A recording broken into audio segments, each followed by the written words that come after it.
Good morning. We'll just give folks a minute to come in from the waiting room.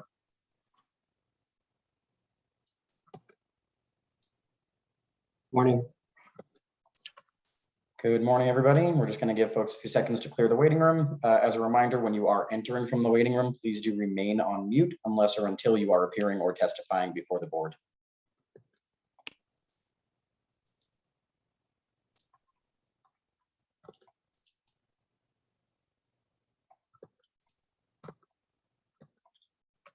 Good morning. This is a hearing before the licensing board for the city of Boston. Today is Tuesday, July 12th, 2022.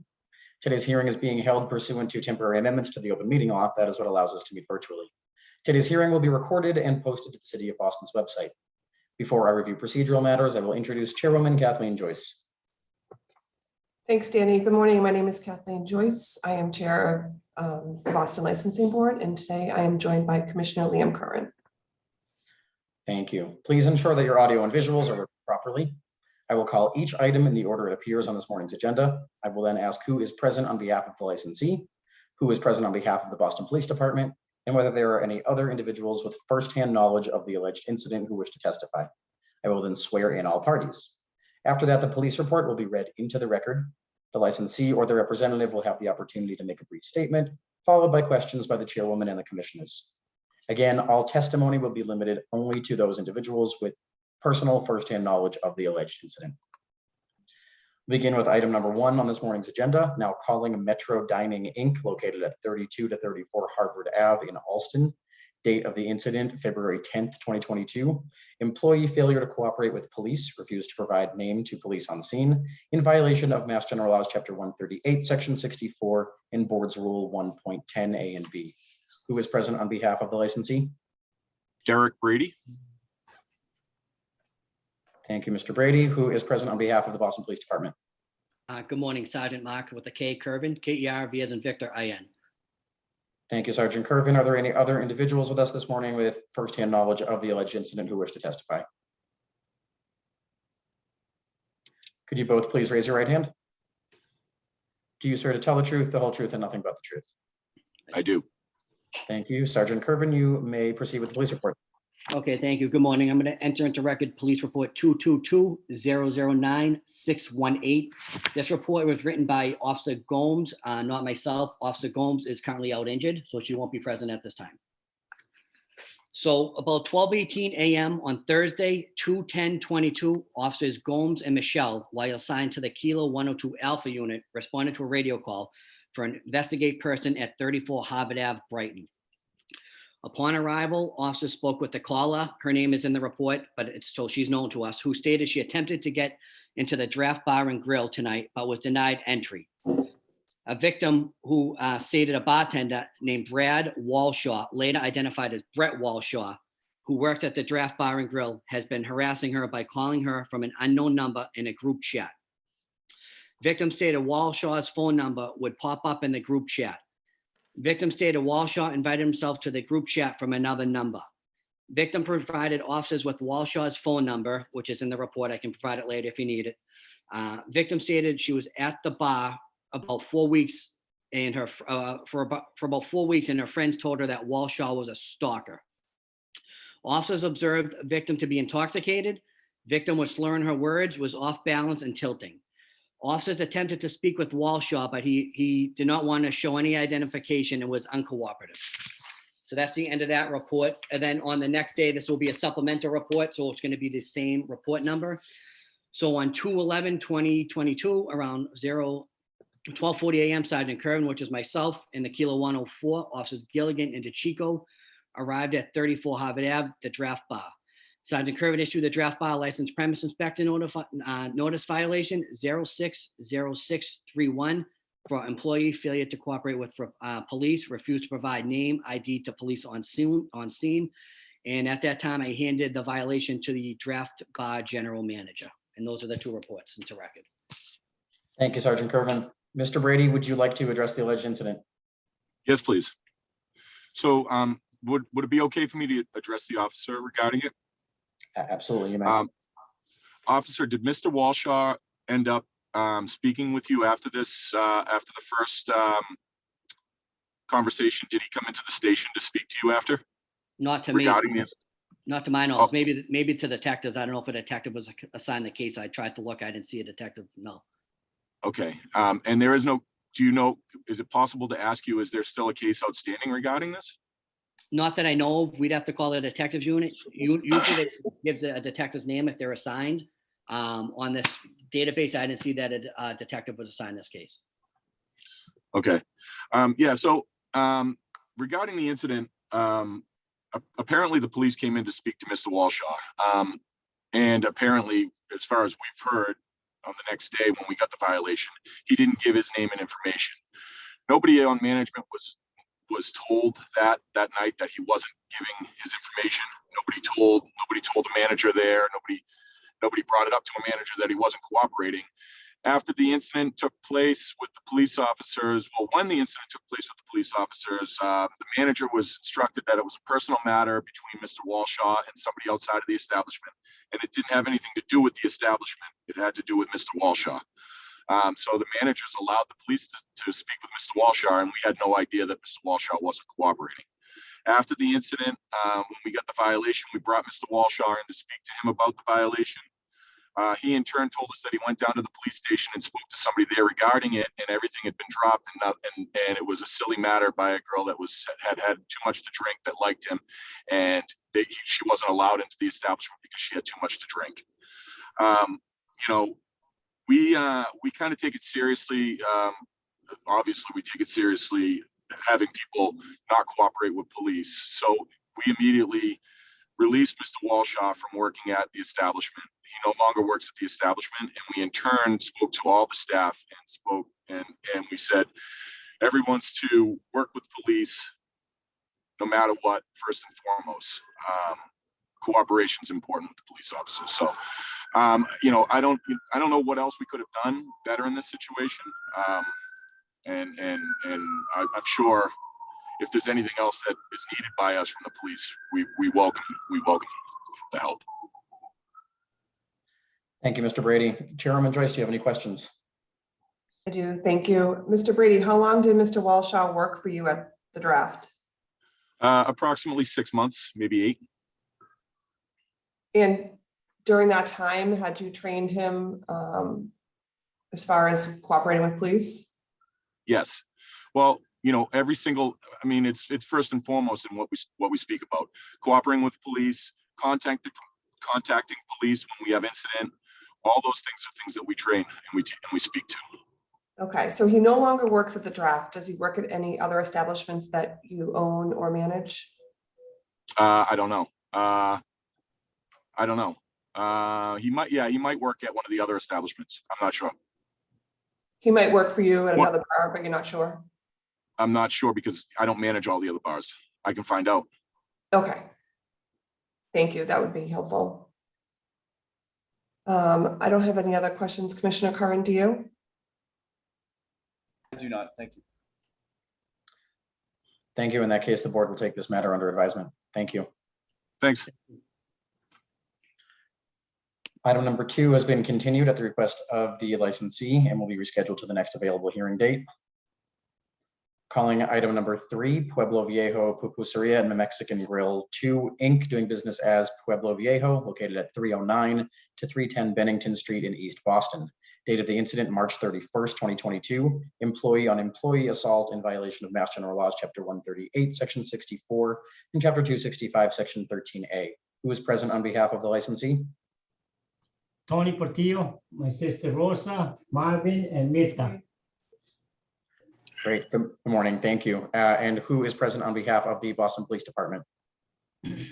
Detective William John Samaras Jr. Great. Thank you, Detective Samaras. Would it be possible for you to turn your camera on so we can steer you in a moment? I apologize. I'm having trouble with this. Let me give it 1 second. Not a problem. In the meantime, I'll ask, are there any other individuals with firsthand knowledge of the alleged incident who wish to testify this morning? No. Great. Thank you.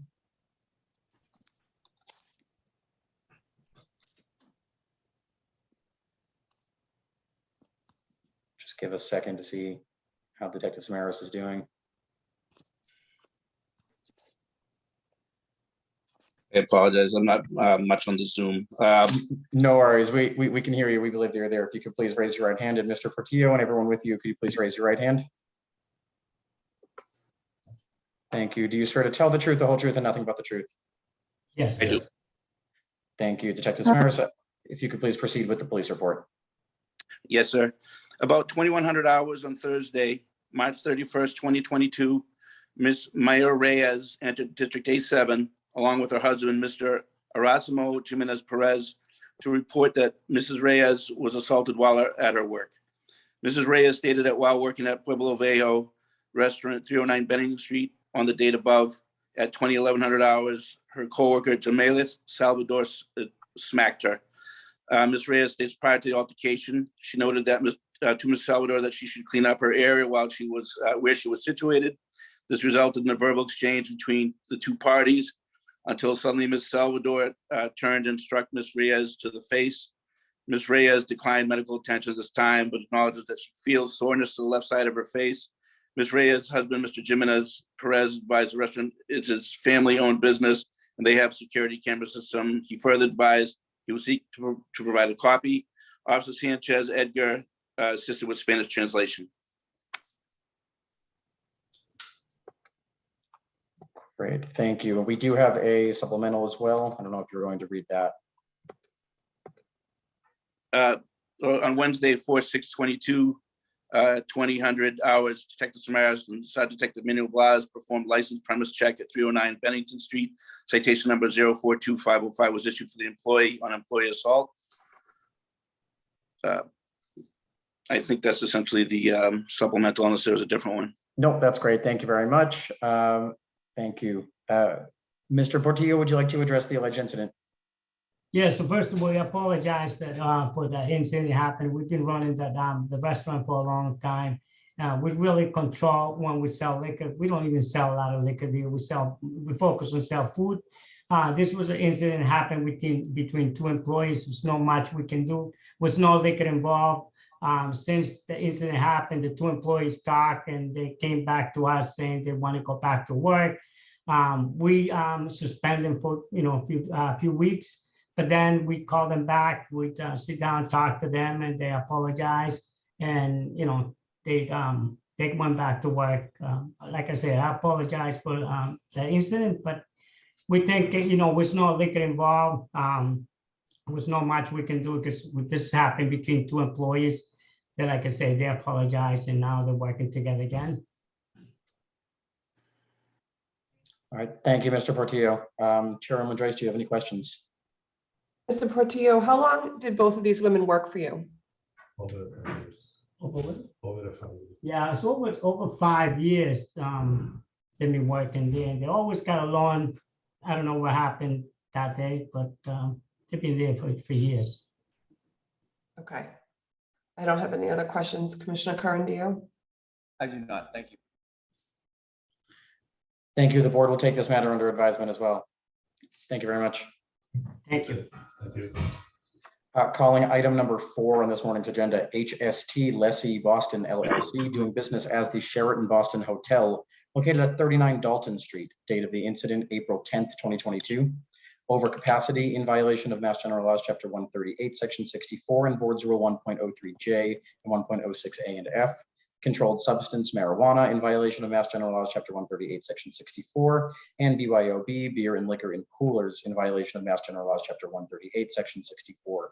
Who is present on behalf of the licensee? David Sal, General Manager, is present, as well as the. Good morning, everyone. Andrew Upton for the licensee.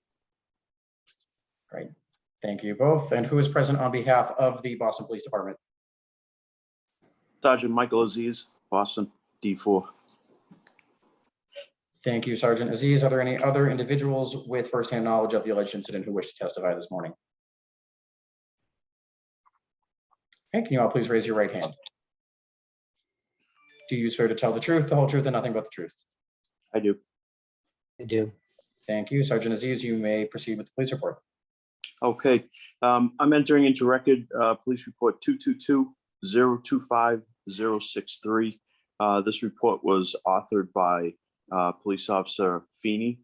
And it reads as follows: about 1:23 a.m. on Sunday, April 10th, 22, Officer Feeney and Sweeney were flagged down by hotel personnel at 39 Dalton Street, the Sheraton. Multiple other D4 units arrived on scene to give them a hand.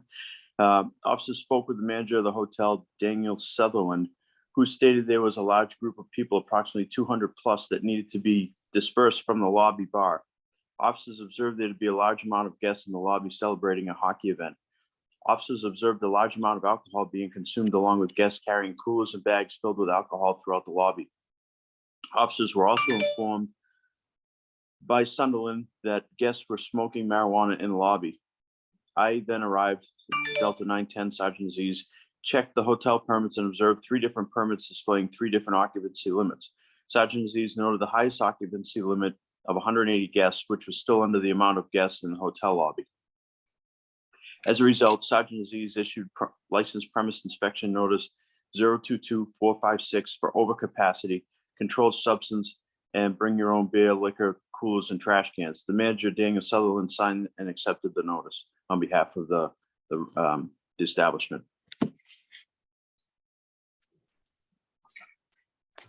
Thank you, Sergeant. Attorney Upton, would you like to address the alleged incident? Yes, just a couple questions for the sergeant, if I can begin. Sure. Sergeant, was management overall cooperative with police during the call? They were. The on-site manager was really upset with the size of the crowd and the lack of support staff that he had to deal with that crowd.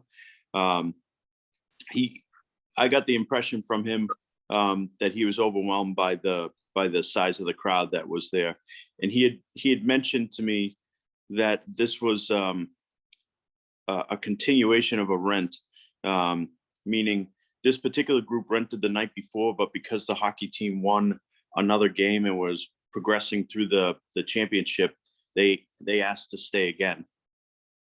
So I think it was an unplanned secondary group, if you will. All right, thanks. Was any guest or visitor in the lobby arrested for any violations? No, Was any guest or visitor given a citation of any kind? no. Were any of the guests or visitors asked to leave by police? No, as a matter of fact, that was more on behalf of the manager on scene, because through our discussion, the group was downstairs in the lobby, in the bar area, and the lobby area. At first, the manager wanted the entire group to be dispersed, but as our conversation continued, it was realized that the people who were in the lobby and the bar area were guests at the hotel. So if we dispersed them, they would then go upstairs into the hotel, and it was determined that the partying wasn't going to stop. It was going to continue, and now upset and disturb the other guests that were upstairs. So it was decided at that moment that we would leave people in the lobby and hope that it would filter out as we continue to monitor the group. And how many officers responded to the call from the hotel? Pretty much my entire shift. All right. Thank you very much. Appreciate that. Thank you, Madam Chair. Just to give some background, the Boston Sheraton is the largest hotel in New England with 1,220 rooms and 70,000 square feet of meeting space. Sheraton's one of the largest union employers in the city, and the entire F&B staff is made up of union members in Local 26. There are often more than 2,000 guests per day at the hotel. Occupancy has been strong this year, and the hotel has not offered below market rates or deep discounts for rooms. On the night in question, the hotel had a group of guests from Colorado who were in town for the National College Hockey Championships to support the University of Denver. In fact, the Denver fans, with support and coordination from the hotel, held a rally during the afternoon before the game in the hotel lobby. There were no incidents or problems of any kind at the rally. Later that night, after Denver won the national championship, some of the fans, both hotel guests and other visitors, were celebrating the lobby and flooding past existing entrance checkpoints. Hotel staff and the hotel's contract security company, Allied Security, noticed that some were drinking and sensed there was potential for disruption in the hotel lobby. Staff and security asked the people to disperse, stop drinking and keep the noise down. Many complied, but many did not. So after 3 visits from the front desk manager and security officers, hotel staff called the Boston Police. The police arrived, were briefed by staff and security, checked out the scene, and as described. Some occasional minor disruptions continued after that, but were handled on a case-by-case basis by staff and security. The Sheraton recognized the potential for disturbance from the crowd and called the police shortly after. The fact that the Denver fans had an uneventful pep rally earlier in the day with no incidents gave the hotel the sense that this was more of a multi-generational, family-oriented group of fans. When rowdiness from these fans after the game was not foreseeable based on the rally, when it started to occur, staff and security identified the issues, followed protocol, engaged with the guests, and soon called police when some of the offenders were non-compliant. Both a foreseeability analysis and the record of the licensee's actions suggest that the licensee tried to prevent and did not permit illegalities on the premises. That being said, the Sheraton seeks to improve its processes and to learn from this incident. Management has had several conferences with Marriott HQ in Washington, D.C., and decided to terminate the contract with Allied Security and replace them with Omnium Protection Group, a Waltham-based company that has specific experience in hotel security and event management. They've also posted additional ABCC warning signs. They've instituted additional security checkpoints near the street and mall exits, and management has met with staff to discuss crowd control issues and additional warnings to large parties. I'd now like to have the manager of record say a few words. Morning, nice to see you all again. My name is David Salfis. I'm the general manager on record for the liquor license end of the property and over the entire operation. As we have described, we had strong measures in place to prevent incidents, and we believe our protocols were followed. Our commitment to guests and the public is to provide a safe and comfortable environment for everyone and to take care of our guests. We did that up until certain guests and visitors continued to ignore our efforts and our rules. Then we called the police, with whom we have a great relationship.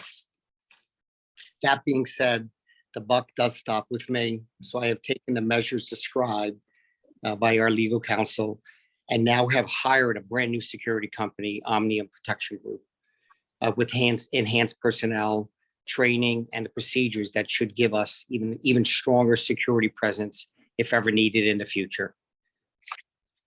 And I'm happy to answer any questions that you may have.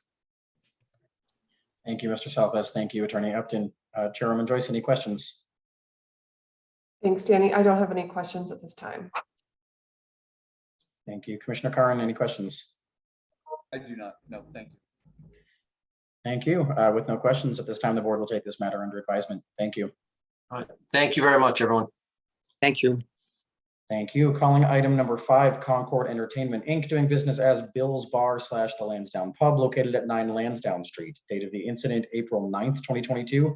Employee on patron assault in violation of Mass General Laws, Chapter 138, Section 64, and Chapter 265, Section 13A. Who is present on behalf of the licensee?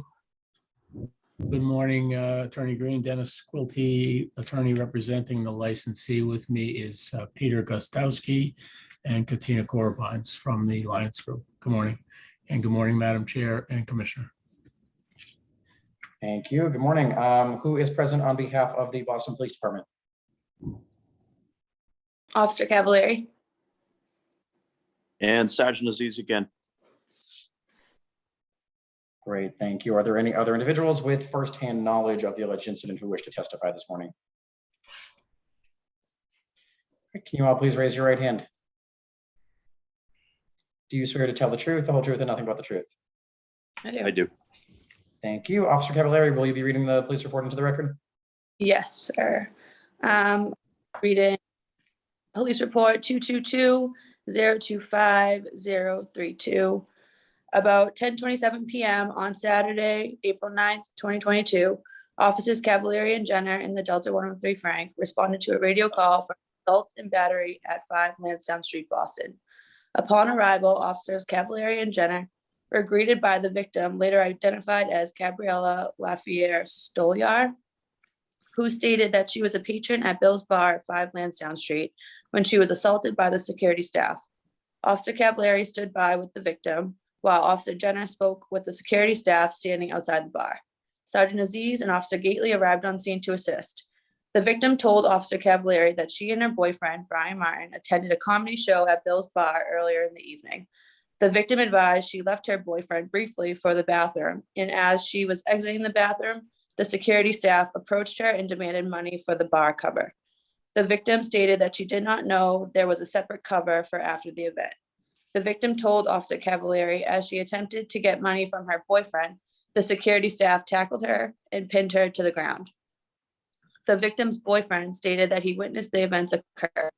The victim advised she recently had ACL surgery, to which the officer observed a knee brace. However, the victim declined the need for Boston EMS. It should be noted that as Officer Cavallari was speaking with the victim, a female pedestrian walked by and quickly stated that she had witnessed a similar situation where a patron was thrown to the ground for a cover charge at Bill's Bar. Officer Cavallari was unable to obtain the pedestrian's information.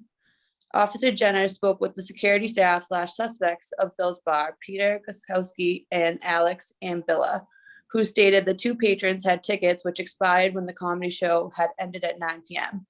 The suspects both stated that they did not tackle the victim, simply escorted the victim out by guiding her with their arms. Officer Jenner spoke with another security guard at Bill's Bar, identified as Nia Richardson, who stated she attempted to move along the crowd from the show, which included the victim. Richardson advised that when the staff was moving the victim along outside of the bathroom, she tripped to the ground. Peter Pierres, the property manager of 5 Lansdowne Street, arrived on scene, but however did not witness the events or make any statements regarding the event. Sergeant Aziz and Officer Gately conducted a license premise inspection, which resulted in violation citation number 022455. Thank you very much. Attorney Quilty, would you like to address the alleged incident? Yes, I may just have a question for the officer, please. Mhm. Thank you very much. Officer, the inspection notice indicates that the management cooperated with the police. Is that correct? Yes, I believe so, but Sergeant Aziz, I believe, handled the citation part. He might Oh, I'm have. sorry. All right, and it does indicate, then, are you aware that it indicates that the police were called? Yes. Okay. And did you personally observe any interaction between this alleged victim and the security personnel or any personnel of the licensee? When we arrived on scene, they were separated at that point. We were just greeted by the victim, and then my partner spoke with the security staff. Right, but you didn't see any of the underlying circumstance between these parties? No, Okay. And were any charges filed that you're aware of? I'm unaware at this time. Okay. And we do not believe, I don't know whether you know whether there was any follow-up by detectives for any of this incident. That I am not sure if detectives followed up further. Okay. And we're told, the staff will tell you that this person was around outside after they asked her to leave, and it was about an hour after the incident, when she was asked to leave, that she called the police. Do you have any record of that? No record of that, Timing or, okay, just that we arrived at 10:27. okay. All right. Thank you, sir. And Madam, rather, and as far as you know, in your interactions with the staff, they cooperated with you? I didn't talk to the staff, but Okay, I'm sorry, go ahead. my partner talked with the staff. Okay. And did you observe whether or not they were cooperative? Kind of, sort of.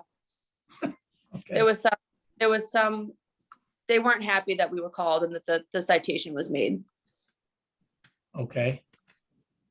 All right, and perhaps Sergeant Aziz, is it? Perhaps Sergeant Aziz has more information.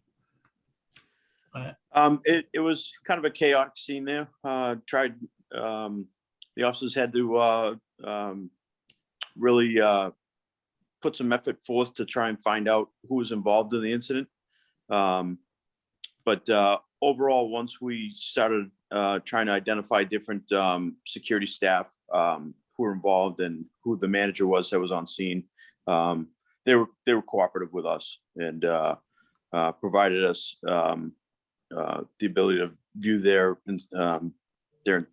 licenses to inspect those and whatnot. And do you recall whether it was the report indicates that you or the other officer spoke to Mr. Guskowski, who's with us this morning? Do you recognize him as the person you spoke to?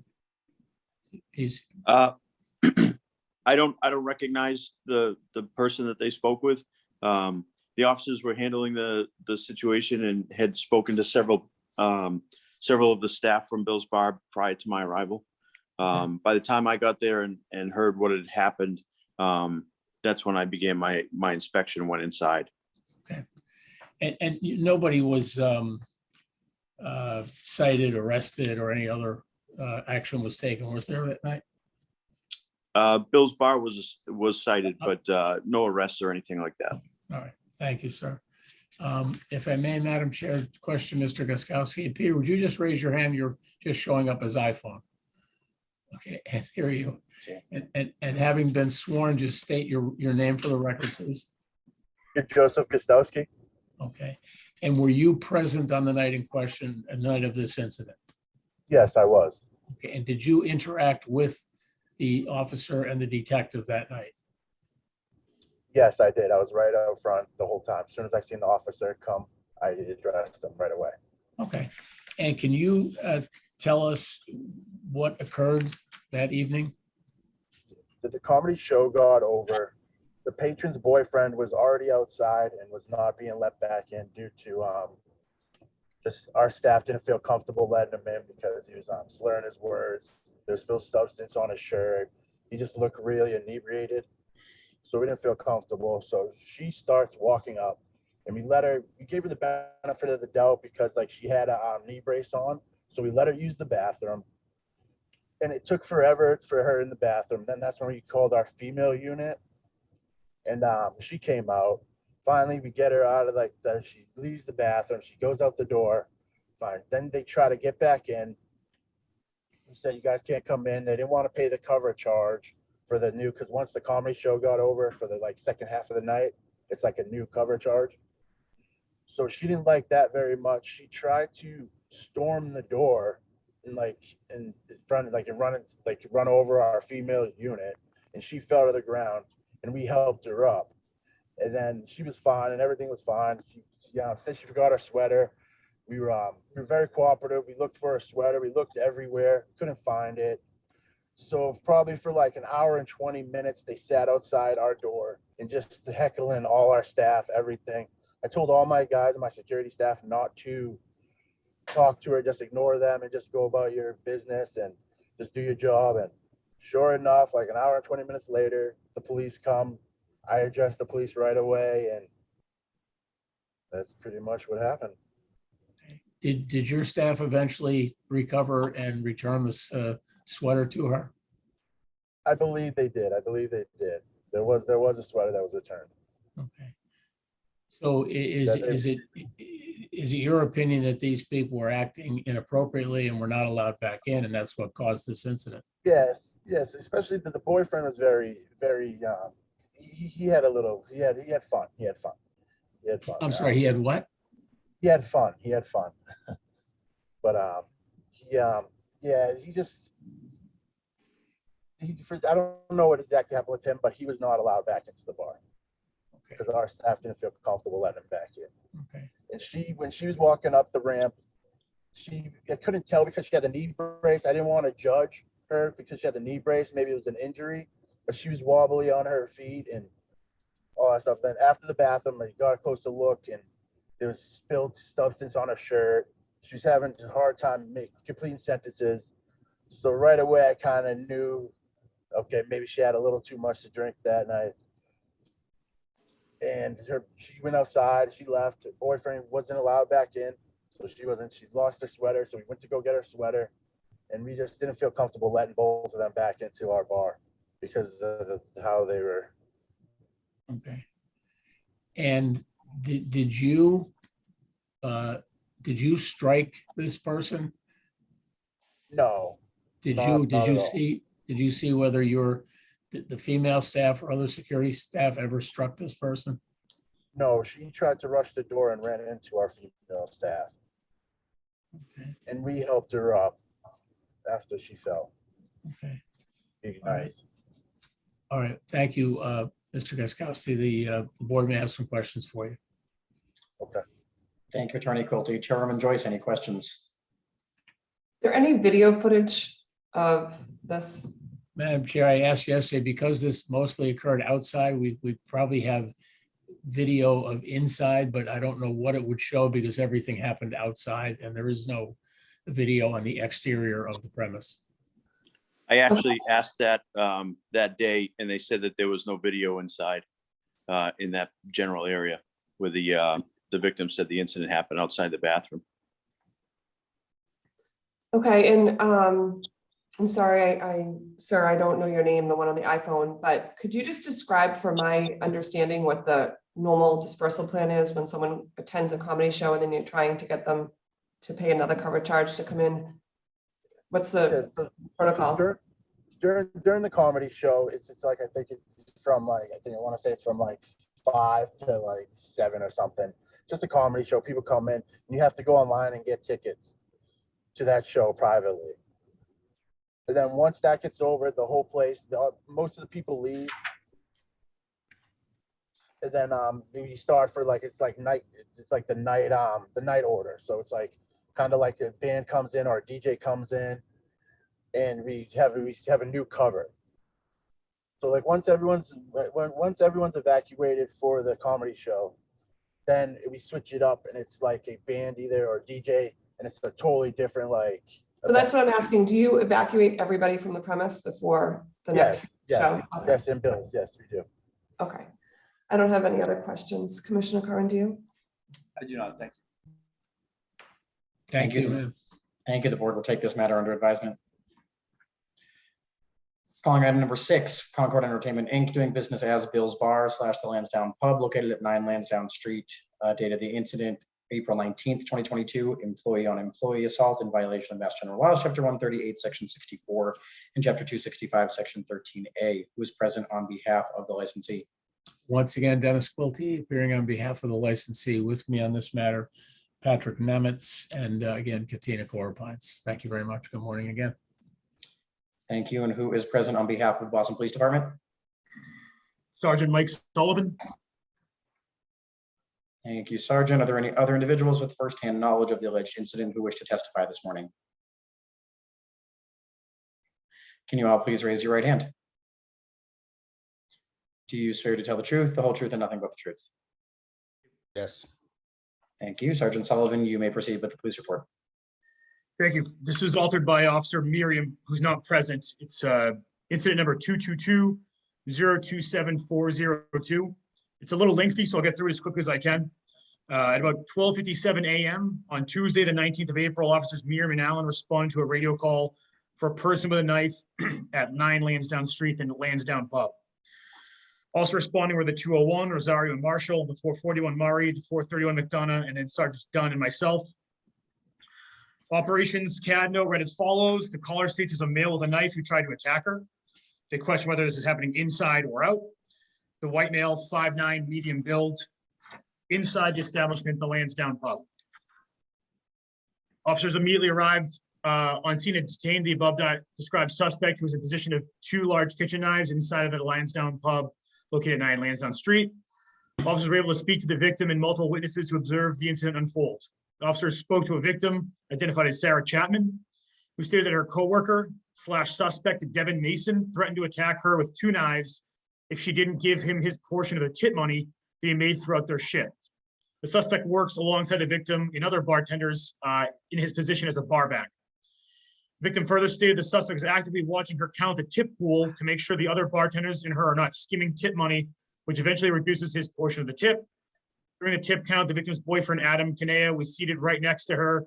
Victim stated she took a $20 bill from the tip pool and gave it to her boyfriend since he helped out with work earlier in the evening. It should be noted that the boyfriend, Adam, does not work at the bar. It was at this time the suspect got angry and started confronting the victim and her boyfriend. Verbal altercation ensued.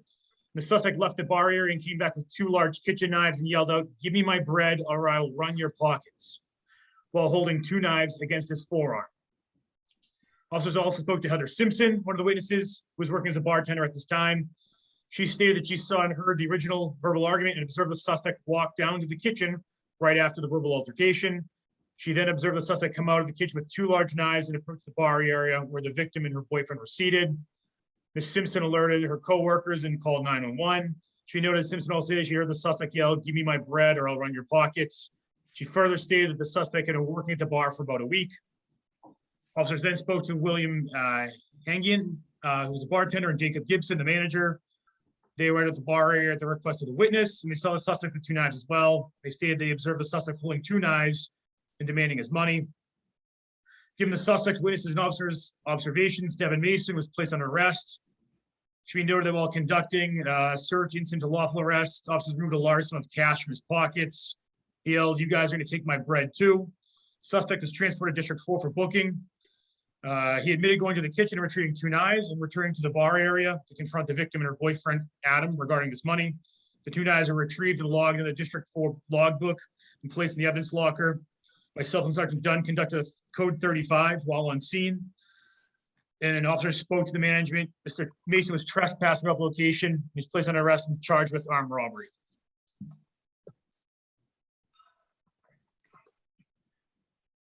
Thank you, Sergeant. Attorney Quilty, would you like to address the alleged incident? Yes, thank you, Attorney Green. May I just start with the sergeant, please? Thank you. Sergeant, you signed the license premise inspection notice, is that correct? Yes. And you indicated therein that the management cooperated with the police? Yes, And that you indicated that the police were called by the staff? they were, yes. Okay. And with regard to the staff, the incident involved only staff members, is that correct? It is. Okay, and I'm told, and you know better, I suppose, that it was after closing, there were no patrons in the property at the time of this occurred? That's correct. There was only staff on scene. Okay. And you quickly determined that there was some money argument between these 2 people, and this guy went in the kitchen and grabbed a couple of knives, came back out and demanded money. Is that about what occurred? That's correct. And the staff called the police and stood by and cooperated with you, Yes, sir, they did. and that individual was arrested? It was. Okay. Thank you, sir. I don't have any questions. Thank you very much for your testimony. Madam Chair, may I just inquire, Mr. Nemitz? Go ahead. Okay, Mr. Nemitz, just having been sworn, state your name for the record, please. Patrick Nemitz. And are you Assistant General Manager? I am currently the Assistant General Manager of Lansdowne Pub. Okay, and can you describe the incident? Do you know which staff member called the police? I am unsure which one called the police. I was just told that a staff member called the police. Because I have the name Jacob Gibson. Does that ring a bell? Jacob Gibson was the Assistant General Manager before me, and I was told, yeah, You were told that he called the police. yes, Okay. And to the best of your knowledge, did the staff cooperate with the police in this investigation? yes, Okay, and do you have any personal knowledge yourself? no. Okay. Thank you, sir. And Madam Chair, there is video that we can provide to you of the incident that pretty much shows exactly what you've just heard in the testimony.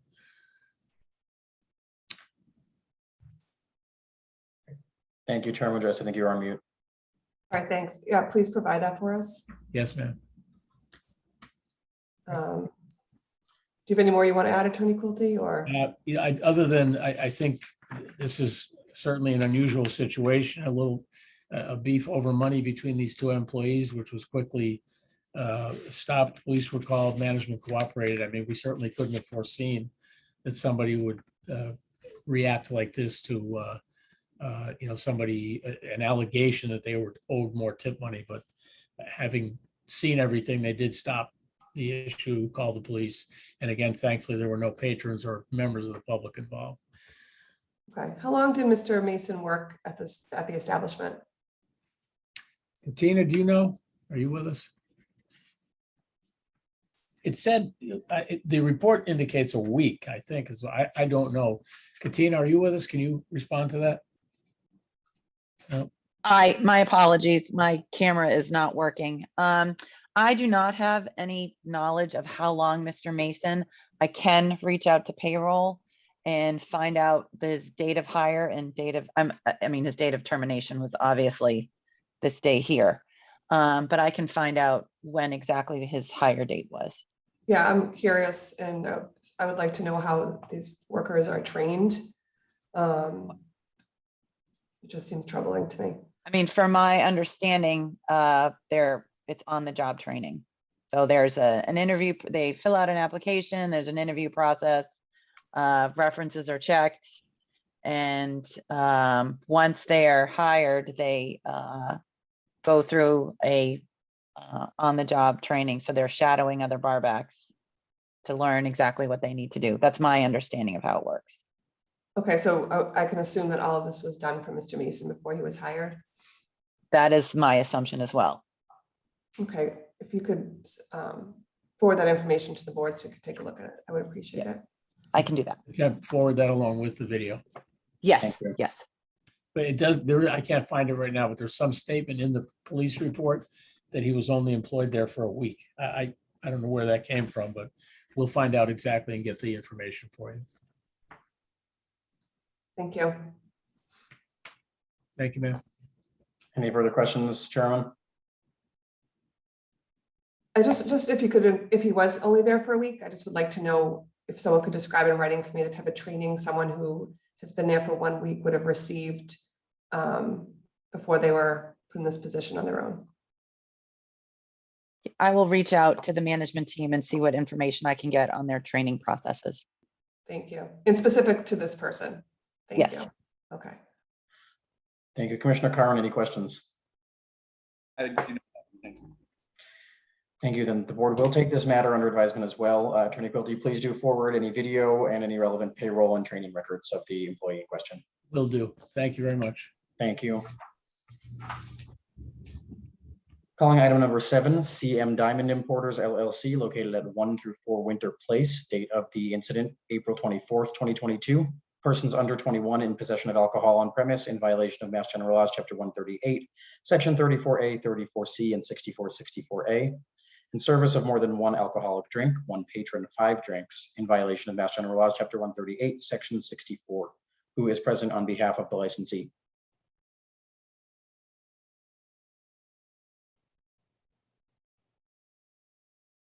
Is anybody here on behalf of CM Diamond Importers LLC? I believe this is Yvonne's.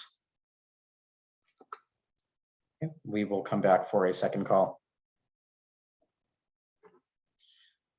Calling item number 8, Symphony Exchange Inc., doing business as the Ginger Exchange, located at Ms. Chan, did you need to unmute yourself? Okay, thank you. All right, calling item number 8, Symphony Exchange Inc., doing business as the Ginger Exchange, located at 250 Huntington Ave. Date of the incident, April 28th, 2022. Service of alcohol to persons under 21 in violation of Mass General Laws, Chapter 138, Section 3434A, 41, 64, 64A, and Board's Rule 1.08F. Failure to check ID prior to alcohol service in violation of Mass General Laws, Chapter 138, Section 64. Who is present on behalf of the licensee? I am Christine Chan. Great, thank you, Ms. Chan. And who is present on behalf of the Boston Police Department?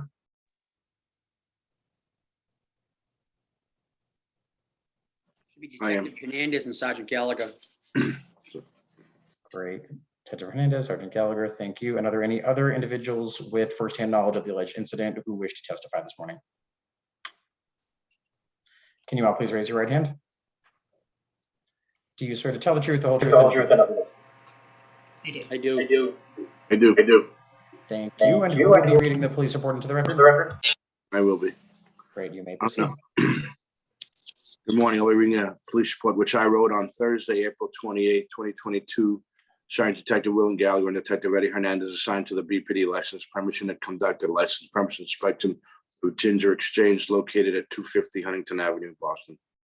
As detectives were walking through the establishment, they observed 2 young-looking patrons drinking from a scorpion bowl. Detective asked them to produce identification to confirm their ages. Both patrons immediately stated that they were over 21 years of age and provided them with driver's licenses. Both patrons later identified as Emily Miller and Emma Adkins initially provided detectives with Connecticut driver's licenses, which contained the correct name, but displayed the date of birth that made it appear as though they were over 21 years of age. Detectives used the license verification program, which confirmed that the driver's licenses were indeed fraudulent. The fraudulent Connecticut driver's licenses were confiscated by detectives. It should be noted that both patrons stated that no staff member asked them for identification. The manager, Raymond Young, was able to confirm that the waiter did not ask the patrons for any form of identification. Both individuals will be summoned to court for persons under 21 possession of alcohol and with possession of fraudulent identification. Detectives brought this to the attention of the person in charge, Mr. Raymond Young. As a result of what detectives observed, Sergeant Detective Gallagher issued a license premise inspection notice 043314 for service of alcohol to persons under 21 years of age and failure to check ID prior to service of alcohol. Mr. Young signed for an accepted notice. That is all. Thank you, Detective Hernandez. Ms. Chan, would you like to address the alleged incident? Yes, Detective Hernandez was wondering if I could find out more about the two that had produced those fraudulent IDs. What has happened to them? They've been summoned to Boston Municipal Court for a hearing.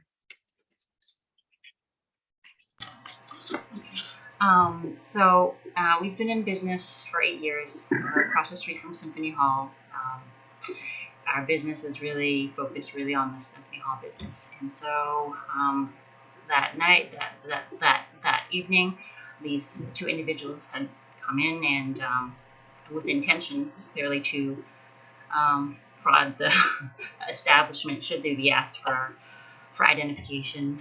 But regardless, it was an unexpected busy night, and the manager was helping the bartender, and they were both helping each other, running around, being a little short-staffed because of the unexpected rush. Regardless, when this incident happened, the manager did eventually verify with the server that he had not ID'd. There was definitely a breakdown in communication between the manager and the server, as this rush had just died down when the two detectives came in. There is a house policy. This server, it had been with us for about 8 months, and they all get training with regards to our house policy of IDing all patrons under the age of 40. And so upon further discussion with the two individuals, the manager on duty as well as the server, there was indeed a breakdown in communication in the midst of this, and the server has been suspended for a week due to this incident. Thank you, Ms. Chan. Chairman Joyce, do you have any questions? Thank you. I don't have any questions at this time, Commissioner Carr. I do not. Thank you. Great, thank you very much. In that case, the board will take this matter under advisement as well. Thank you. Calling item number 9, Dev Corp. doing business as Devlin's, located at 332 Washington Street in Brighton. Date of the incident, April 30th, 2022. Persons under 21 in possession of alcohol on premise in violation of Mass General Laws, Chapter 138, Section 34A, 34C, and 6464A, and expired ISD, posted in violation of Mass General Laws, Chapter 138, Section 64, and Board's Rule 1.02B. Who is present on behalf of the licensee?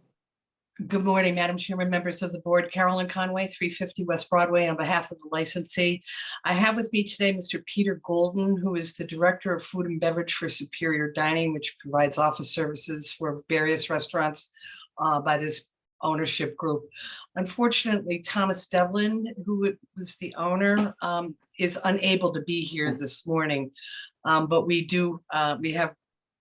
I can report what he has found out through his investigation with respect to the violations here. If I may start, I did email this morning the up-to-date inspection certificate to the board this morning, so to show that actually the inspector came about 2 days after this violation was written, and we did get it, and I've provided a copy to the board this morning. We did. Yep, we did receive that. It was shared with the commissioners. Thank you. I will just ask who is present on behalf of the Boston Police Department? Sergeant Detective William Gallagher. And Detective Hernandez if needed. Thank you both. And are there any other individuals with firsthand knowledge of the alleged incident who wish to testify this morning? Thank you. Mr. Golden, is it possible to turn your camera on just so we can swear you in? I'm trying right now. It just keeps going in and out. I'm gonna try to connect to my phone. Okay, I think we can see you trying. We do hear you.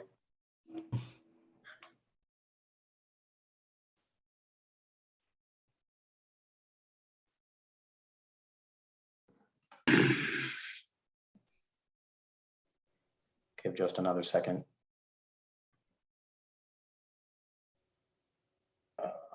All right, we will take your word for it. Can you please? Sorry. That's all right. Can you please raise your right hand? Yeah, Do you swear to tell the truth, the whole truth, and nothing but the truth? I do. I do. I do. Thank you, Sergeant Gallagher. You may proceed with the police report. Good morning. On April 30th, 2022, Sergeant Detective William Gallagher, Detective Eddie Hernandez, assigned to the BPD Licensed Premise Unit, conducted a license inspection of Devlin's located at 332 Washington Street in Brighton. As detectives walking through the bar area, detectives observed a male later identified as Matthew Greeley, date of birth 8/24/2002, drinking a beer. Detectives noticed this male looked young and asked it to produce identification to confirm his age. Mr. Greeley then produced a Connecticut driver's license containing his correct name, but displayed a date of birth which made it appear that he was over 21 years of age. Detectives used a license verification program which confirmed that the driver's license was indeed fraudulent. Fraudulent license was confiscated by detectives. Mr. Greeley will be summoned into court for being a person under 21 in possession of alcohol and possession of a fraudulent ID. Upon reviewing the licenses, detectives observed that there was no current and special service certificate posted. Detectives brought to the attention of the person in charge, Mr. Spencer Martin. As a result, detectives had observed Sergeant Gallagher issued license premise number 043322, a person under 21 possession of alcohol and for the expired certificate. Mr. Martin signed for and accepted the notice. Those essentially are the facts. Thank you very much. Attorney Conway, would you like to address the alleged incident? Oh, yes. By the way, this was the manager's last shift. But when he did come for his last check, Mr. Devlin, the owner, asked him about this violation. And he said that he had in fact asked for identification and was given the fraudulent ID. As the board knows from looking at the record, this business has been out in Brighton Center for well over 20 years and has never been a problem. It is basically a neighborhood restaurant. Its clientele is more mature than the average that you would think that of a bar so close to the college area.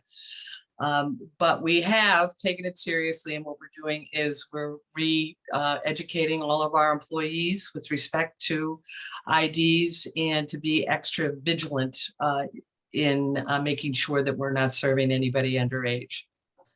I believe, as a matter of fact, I was laughing to myself this morning. I think the last time we had a violation, Joe Mulligan was sitting on the board.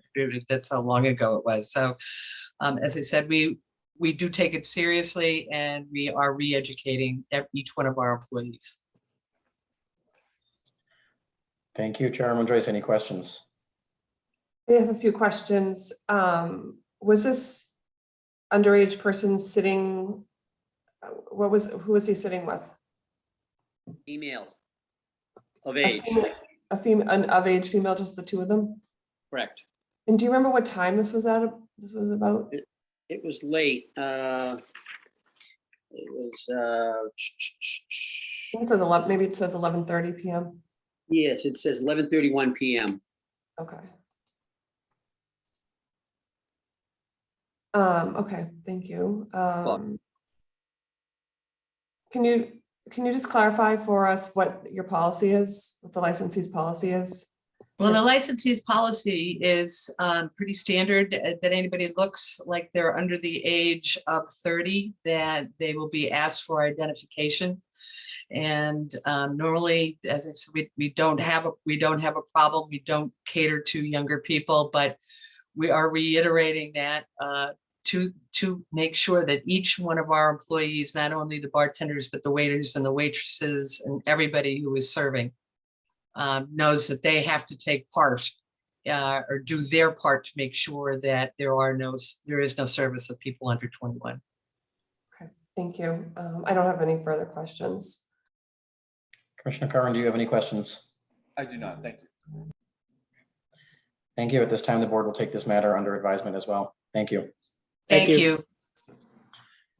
Calling item number 10, Tipsy's Beer and Wine, Inc., doing business as Tipsy's Beer and Wine, located at 739 Parker Street in Roxbury. Date of the incident, March 25th, 2022.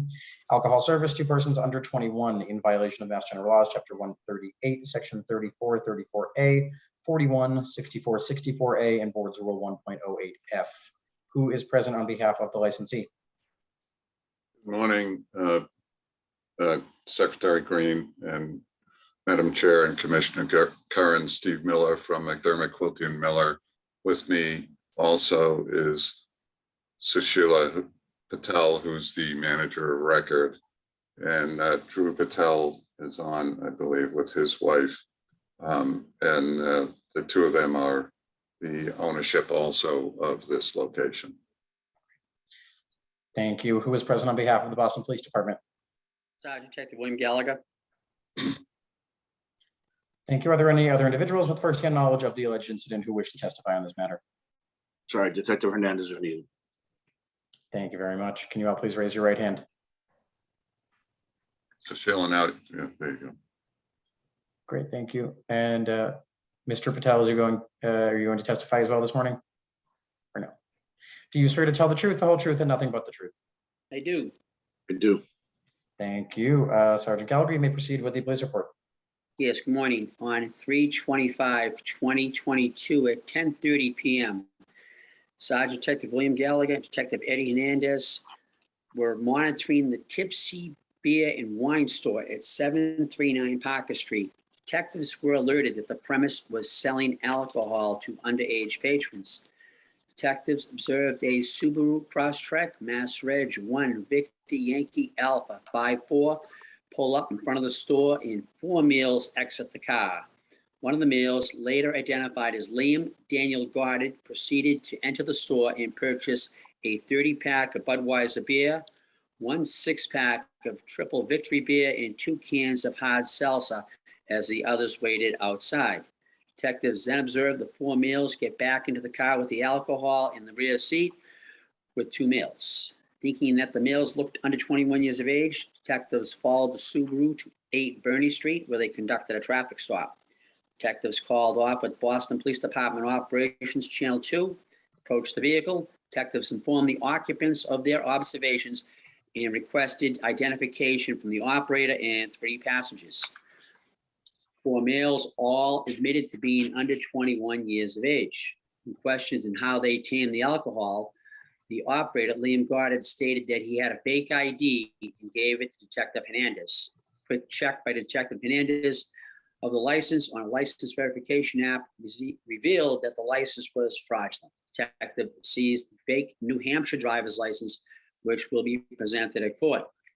4 males in the vehicle were later identified as Liam Daniel Goddard, 2/28/2002 of Andover, Owen Lavender, 10/18/2001 of Salem, Connecticut, Nathaniel Shingleton, 6/7/2002 of Hopkinton, and Derek Cochran, 10/23/2001 of North Reading.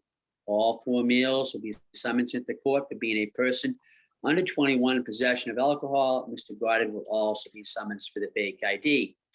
Detectives confiscated and disposed of the alcohol. Detectives proceeded back to 739 Parker Street to conduct a licensed premise inspection of Tipsy Beer and Wine side of the store. They spoke to the person in charge, Meyer Park, about the observations and interactions with the underage males. Detectives observed the store to have an ID scanner, which they tested the ID that they had seized from Mr. Goddard. The ID scanner failed to recognize the ID as fraudulent. Detectives informed Mr. Park that his scanner was not working. As a result, what detectives had observed, Sergeant Gallagher issued a license premise inspection number 249 to Tipsy Beer and Wine for alcohol service to person under 21. Mr. Parks signed for and accepted the notice. Those are the facts from that evening. Thank you, Sergeant. Attorney Miller, would you like to address the alleged incident? Yes, morning, Sergeant. Good morning, sir. Did the store manager, the employee, cooperate with you? Yes, sir, he did. Did he have any comments or issues when you told him his scanner wasn't working properly? I don't recall, sir. Okay. Have you been back to the store since that time? We have, sir, on a couple of occasions. And any issues when you've been back? We have caught two others. So actually we caught one that night waiting in line, and we caught one shortly thereafter. I think it was a separate occasion, a handoff out front. So there has been other occurrences, but as of late, they've been good. Okay, thank you.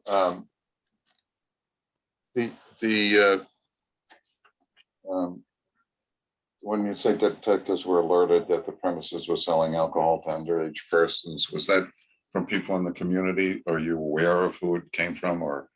Yes, sir, Are we you- are aware. The And is it- Alcohol Beverage Commission for the Commonwealth of Massachusetts informed us and told us that they'd written them up twice in the last week for the same thing.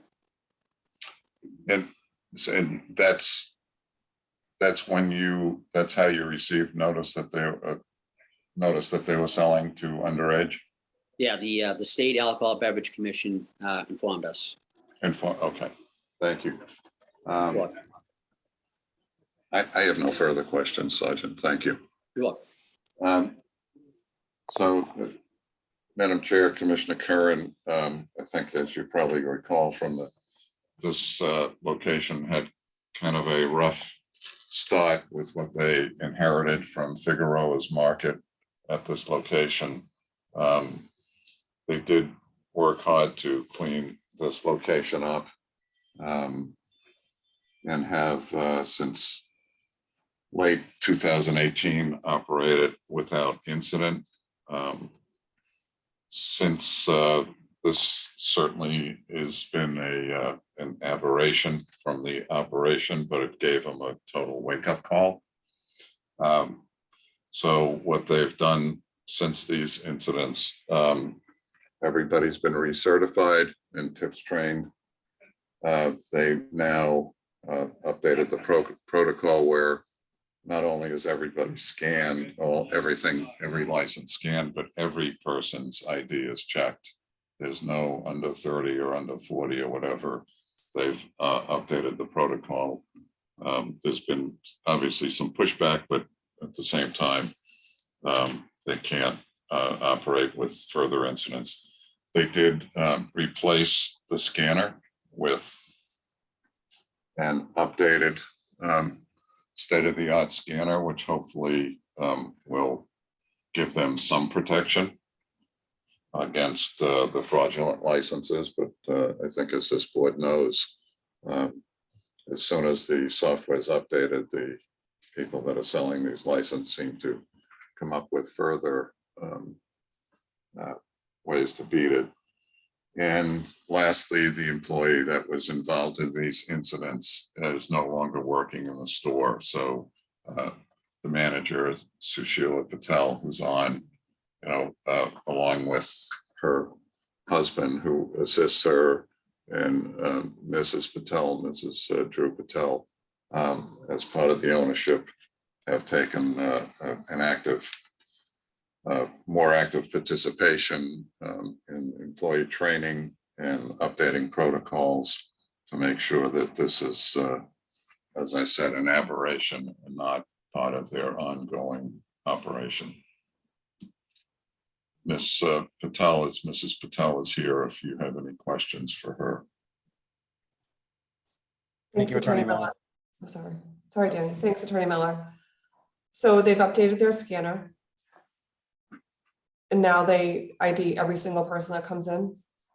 They update, they ID everyone, and they've recertified all the employees, tip certified all the employees to go through retraining. Okay, and in the picture attached to the police report, there are two, looks like margarita cans that were sold. Yeah, once again, they are aware that they're not supposed to sell singles. And that's amongst, that alone is a reason why this employee is no longer, along with other things that have occurred, that a reason why this employee is no longer at the store. Okay. They're fully aware that they are not supposed to sell Okay. singles and that they have been before the board for that reason. Yeah, I'm gonna ask that they familiarize themselves with the rules and regulations of this board. I don't think one employee is responsible for the sale of two singles. To me, that sounds more like a breakdown in management to allow those things to be sold, unless you're telling me that they're only sold by that employee. Either way, I think the management needs to understand their responsibilities a little bit more that come with this license. I want to ask Commissioner Curran if he has any questions. I do. Prior to this incident, was there any reason to believe that the scanner that you were using at the time was unreliable? They did not have any notice or any idea that the scanner was unreliable, but they did invest in a new state-of-the-art scanner. And fortunately, Sergeant Gallagher did come back and show them exactly the fact that the scanner they had was totally unreliable. The one they have now is updated constantly for the with the latest software to make sure that as fast as they come up with new ways to beat the scanners, hopefully this ID science software will attack it. So. And the scanner wasn't implicated in any of the incidents that gave rise to the notification from the ABCC? The scanner, the one of the ABCC incidents, the new scanner, the software was not totally installed at the time, so it scanned that license as accurate, but since then it's all been brought up to date.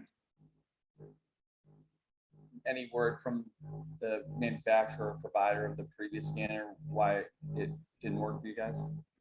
They have not. They just put the scanner in the back room. They haven't done anything. They had it for some time, but clearly, fortunately, Sergeant Gallagher gave them the heads up that the scanner was not working. So they just put it in the back room. It was well outside of any warranty or anything they could do with the company, and they just had to invest in a new scanner. Thank you. Thank you, Commissioner Curran. Chairman Joyce, do you have any further questions? No. All right, in that case, the board will take this matter under advisement. Thank you. Thank you. We're going to take a second call for item number 7. Is there anyone, have we been joined by anyone on behalf of Yvonne's?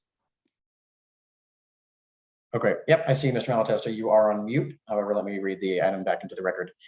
Calling item number 7, CM Diamond Importers LLC, located at 1 through 4 Winter Place. Date of the incident, April 24th, 2022. Persons under 21 in possession of alcohol on premise in violation of Mass General Laws, Chapter 138, Section 34A, 34C, and 6464A, and service of more than one alcohol drink, one patron, 5 drinks in violation of Mass General Laws, Chapter 138, Section 64. Who is present on behalf of the licensee? Mark Malatesta. Thank you for joining us, Mr. Malatesta. And who is present on behalf of the Boston Police Department? Great, Detective Hernandez, thank you. Are there any other individuals with firsthand knowledge of the alleged incident who wish to testify this morning? Detective William Gallagher, if need be. Thank you very much. Could you all please raise your right hand? Do you swear to tell the truth, the whole truth, and nothing but the truth? I do. I do. Thank you. Detective Hernandez, you may proceed with the police report. Good morning. And once again, I'll be reading from a police report, which I wrote On Sunday, April 24th, 2022, Sergeant Detective William Gallagher and Detective Eddie Hernandez assigned to the BPD licensed premise unit conducted a licensed premise inspection of Yvonne's located at 2 Winter Place in Boston. As detectives were standing in the bar area, detectives observed one of the bartenders provide 5 mixed drinks to one customer. This customer walked away into the crowd and appeared to bring the drinks to a table. While walking inside the establishment, detectives observed a table of 4 patrons drinking alcoholic beverages. Detectives noticed that these patrons looked young and asked them to produce identification to confirm their ages.